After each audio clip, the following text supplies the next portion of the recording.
Welcome to the deep dive.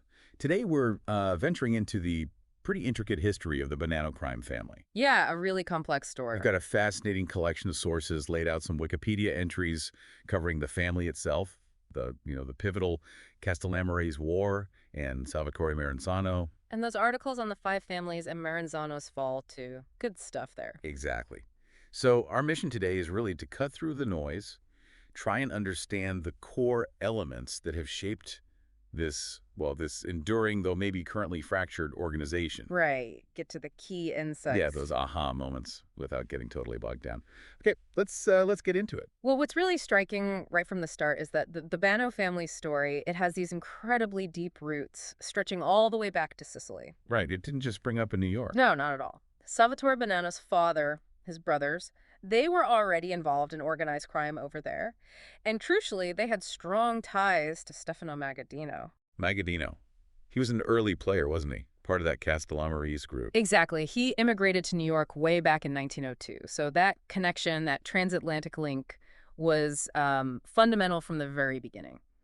So you've got this, established criminal background in Sicily. Almost a pipeline, you could say. Kind of, yeah. Then, 1908, the Bonanno family themselves moved to the U.S., and young Salvatore, he just naturally follows in those footsteps, right? Yeah. Initially partnering with Magaddino. It seems like a very organic thing, yeah.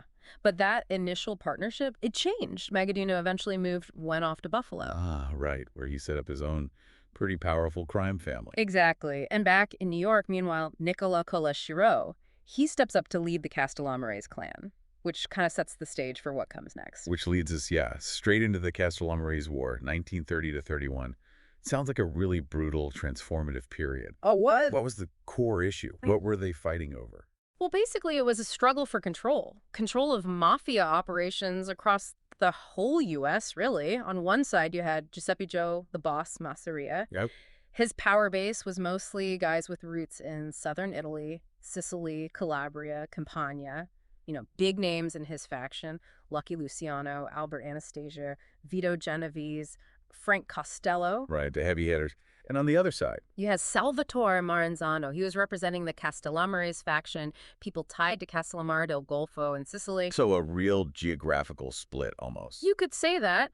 And the war kicked off pretty aggressively. Our sources say February 1930, Masseria orders the assassination of Gaspar Milazzo. In Detroit. Yeah, a big Castellammarese leader in Detroit. Apparently because Milazzo wouldn't back him in some dispute with the Chicago outfit. It wasn't just about territory. It was about loyalty, influence. So it starts with these targeted hits, these power plays. And it sounds like things just escalate really fast from there. Oh, definitely. Masseria then, within his own network even, he arranges the murder of Gaetano Reina, who was supposed to be an ally. Wow. Why? February 1930 again. It was a calculated move trying to solidify control over Reina's crew by secretly backing rivals within it. But, that kind of betrayal, it backfired. Big time. How so? The Reina family, they switched sides, threw their support behind Maranzano. Then Vito Bonventre, another Castellammarese guy, he becomes a target too. So the alliances were just constantly shifting. Constantly. And Masseria even forced Nicola Shiro, the guy leading the Castellammarese clan at the time, to step down. Made him pay a huge sum. Just pure ruthlessness. And Bonventre? He was murdered in July 1930. It was just chaos. It really paints a picture of just, total instability, bloodshed becoming the norm. And this leads eventually to Joe Masseria's own downfall, April 31. Mm-hmm. The stories about his death are pretty legendary, aren't they? Almost mythical. They really are. He was apparently having a meal, maybe playing cards, in a restaurant, Coney Island, I think, ambushed, shot from behind. Multiple times. Yeah, the sources say head, back, chest. But interestingly, the autopsy showed he had an empty stomach. Weird detail, right? Very strange. And despite it being public, in a restaurant, no witnesses ever came forward. Not one. Which just adds to the mystery. Luciano, of course, had a rock-solid alibi. Very convenient. So Masseria is gone, Maranzano wins, and he doesn't just take over. He declares himself capo di tutti I capi. The boss of all bosses, yeah. And he carves up New York into the 5 families we know today. It sounds like he's consolidating power in that very traditional old world kind of way. Exactly. But Luciano and his circle, they looked at Maranzano and saw, basically the same problems as Masseria. Greedy, rigid, maybe even more so. You didn't trust him. Not really. And by September 31, just a few months later, Maranzano apparently saw Luciano as a threat. The sources say he hired Mad Dog Call, an Irish gangster, to kill him. Okay, but that didn't happen. No, because Tommy Lucchese apparently got wind of the plot and tipped Luciano off. Quick thinking. So here's where it flips. Luciano doesn't wait to be the target. He makes the first move, Yeah. invites Maranzano to his office. Well, Maranzano's office, actually. Even better cover. Luciano sends 4 Jewish triggermen. Why Jewish triggermen specifically? Because their faces wouldn't be known to Maranzano's guards. Less suspicion. Meyer Lansky, Bugsy Siegel, Carlo Gambino helped arrange it. They disguised themselves as government agents, Clever. walked right in, disarmed the bodyguards easily. Lucchese was there, too, apparently pointed Maranzano out, just to be sure. And They stabbed and shot him, right there in his Manhattan office. End of Maranzano's reign. Very short reign. that's incredibly decisive. And it gets called the Night of the Sicilian Vespers.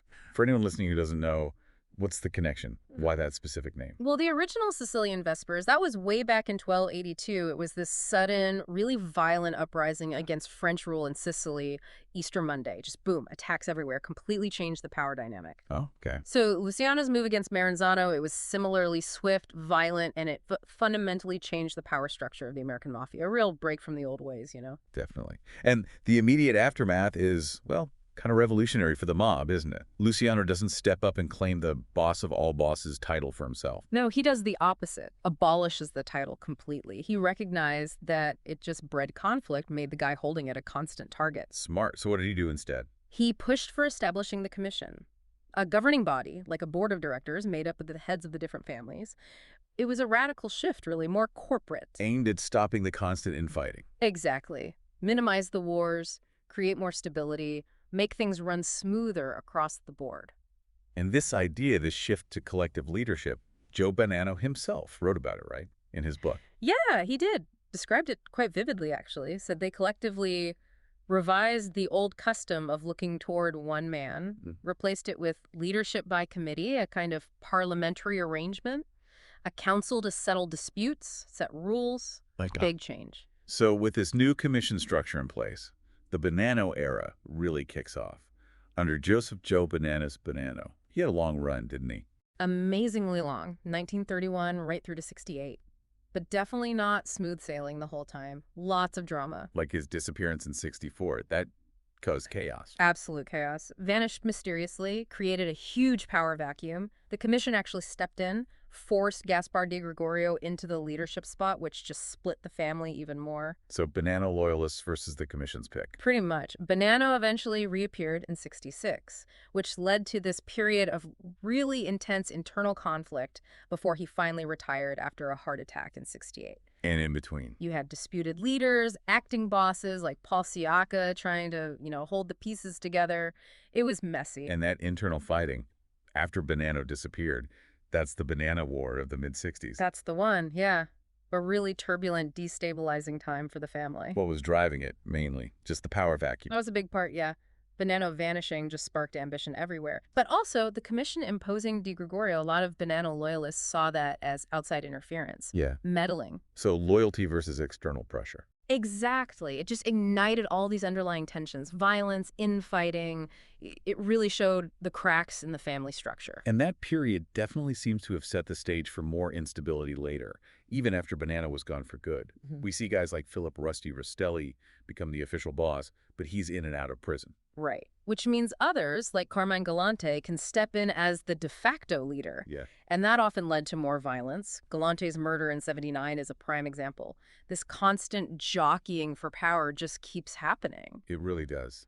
And then comes maybe the biggest blow the family ever suffered, the Donnie Brasco infiltration. Oh, yeah. Joseph Pistone, FBI agent, undercover for 5 years. Incredible and just devastating for the Bonannos. Devastating how, obviously arrests, but... Well, yeah, over 100 convictions across different families, which was huge. It gutted their operations, their reputation. But the really big thing, the unique fallout for the Bonannos. They got kicked off the commission. Exactly. The first of the 5 families ever to be expelled.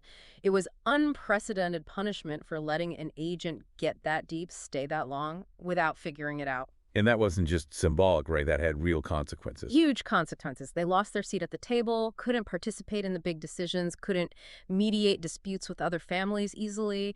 They basically became outcasts In the Mafia world, it severely damaged their influence, their ability to operate. Wow. That explosion really signifies rock bottom, doesn't it? Oh, A total loss of standing. And the decades after that seem like just constant instability, one leader after another. it really looks that way. You see the succession. Sciacca, Evola, Rastelli comes back. Then the commission puts Ferrugia in as acting boss to try and stabilize things. Then Sparrow. It's just a clear sign of a family struggling, really struggling to find its feet after Brasco and losing that credibility. And more recently, Michael Mancuso becomes boss in 2013, but from prison.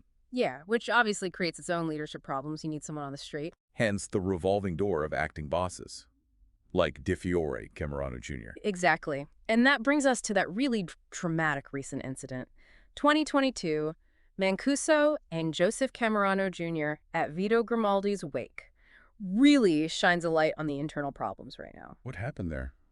Sounds intense. Well, the reports say Mancuso told Camerano Jr. not to go to his own father-in-law's wake. Why would he do that? That part's not entirely clear, maybe a power play, asserting authority from prison. Anyway, Camerano Jr. went anyway, defied the order, and he was allegedly confronted, assaulted by Bonanno guys right there at the wake. Jeez. But Camerano wasn't alone. No, apparently he and his brother had protection from members of the Crazy Pistons motorcycle club, so a brawl breaks out. Some Bonanno members actually got injured. Mancuso's lawyer naturally denied he ordered any assault. But it didn't stop there, did it? The violence escalated. According to the reports, yeah. Allegedly, Mancuso then ordered a hit on the Camerano brothers. There was supposedly a drive-by shooting at Camerano Jr.'s house. And one of their businesses got vandalized, firebombed even. It reportedly got so bad the Camerano brothers just went underground, disappeared for their own safety. That is incredible. A family at war with itself, basically. It certainly looks that way. And meanwhile, Mancuso, still the official boss as of 2022, gets arrested again. Violation of his supervised release for, guess what, associating with organized crime figures. So it's just ongoing turmoil. And within this whole structure over the years, you've had these key roles, right? Underboss, consigliere. Yeah, standard mafia hierarchy, just like the other families. Key advisors, second in command, lots of different guys have held those spots over the decades. And below them, the crews. Right. The family wasn't monolithic. It was made up of these different crews, semi-autonomous units, like a Bath Avenue crew, the Indelicato crew, the Sicilian faction, sometimes called the Knickerbocker Avenue crew. And they specialized, did different things. Often, yeah, they'd have their own rackets, their own territories sometimes. The Sicilian faction, for instance, was heavily involved in the Pizza Connection, that huge heroin distribution ring. Right, I remember that. And the family's reach wasn't just New York, was it? Canada, too? Yeah, definite connections up north. The Catroni family, the Rizzuto family in Montreal. Long associations with the Bonannos. How close were those ties? Were they like branches of the Bonannos? Well, that's where it gets interesting. The FBI often seem to view them that way, like Canadian factions or extensions of the Bonanno family. But Canadian law enforcement, they tended to see them as more independent entities. So it's complex figuring out the exact relationship across the border. Okay. Now, one thing that seems to have really hurt the Bonannos, especially in recent decades, is the number of guys turning informant. Oh, absolutely. That's been a massive factor in their decline. It started way back William Joseph Dara in the late 60s, maybe one of the first. But the floodgates really opened more recently. High-level guys, too. Very high level. Joseph Messino. Think about that. The first official New York City mafia boss to flip to become a government witness. Unthinkable just a few decades ago. Yeah, no, there's... Salvatore Vitale, Messino's own underboss and brother-in-law, Richard Cantarella, Frank Lino. These guys gave the government unprecedented insight into how the family worked, led to tons of convictions, just gutted their power structure. Any specific examples stick out? Well, Joseph Calco testified against Anthony Sparrow, another big figure. Then Calco himself got into trouble later down in Florida. And Eugene Borello, after he turned informant, he actually wrote books, started a podcast even. Seriously? A former mobster turned podcaster? Yeah. Offers a, let's say, unique perspective. Then there's Thomas Karub, apparently. He was made, inducted into the family, supposedly for protection, but he was already working as an informant, secretly recording guys. Wow, the betrayal runs deep. It really does, and it continues. Just recently, John Zuragano got sentenced based largely on recordings made by another cooperating witness. This pattern of members turning on each other is still crippling them. So despite all this history, all the investigations, the betrayals, there are still some mysteries left right. especially from the early days. Yeah, a few lingering questions. Maranzano's murder, for example. We know Luciano did it, but initially there were all sorts of theories flying around. Was it about alien smuggling, narcotics, a beef with Capone, liquor rackets? People didn't know for sure right away. And there was that weird thing with his photo, wasn't there? Oh, that's one of the strangest footnotes. For decades, the photo everyone thought was Maranzano. It was actually some British criminal named Salvatore Messina. No way. Yeah. Then another photo popped up. People thought that was Maranzano, but nope. Turned out to be Peter Kürten, the German serial killer, the vampire of Dusseldorf. That's bizarre. It took them ages to find a real picture of the guy who was briefly boss of all bosses. It's almost comical, isn't it? A weird, confusing detail in a very serious history. Okay, so as we wrap up this deep dive, Hmm. we've really traced this long, often violent journey of the Bonanno crime family, Yeah, from those Sicilian roots through the Castellammarese War, the peak power under Joe Bonanno. followed by decades of internal conflict, the absolute hammer blow of Donnie Brasco, the wave of informants. And landing in their current state, which seems pretty fractured, marked by that ongoing internal conflict we talked about. They've definitely weathered a lot. External pressure from law enforcement, massive internal betrayals. It's reshaped the whole organization. Completely. And that kind of leads to our final thought for you, the listener, to maybe mull over. Yeah. Considering how the Bonanno family has managed to persist, even in this weakened state, despite everything thrown at it, what does that tell us? What does their survival say about the nature of organized crime itself when faced with law enforcement and, treachery from within? It's a good question. What are those core factors, those mechanisms that allow these kinds of structures to just endure, adapt, and survive generation after generation, even when they take massive hits? Something to think about. Thanks for joining us for this deep dive.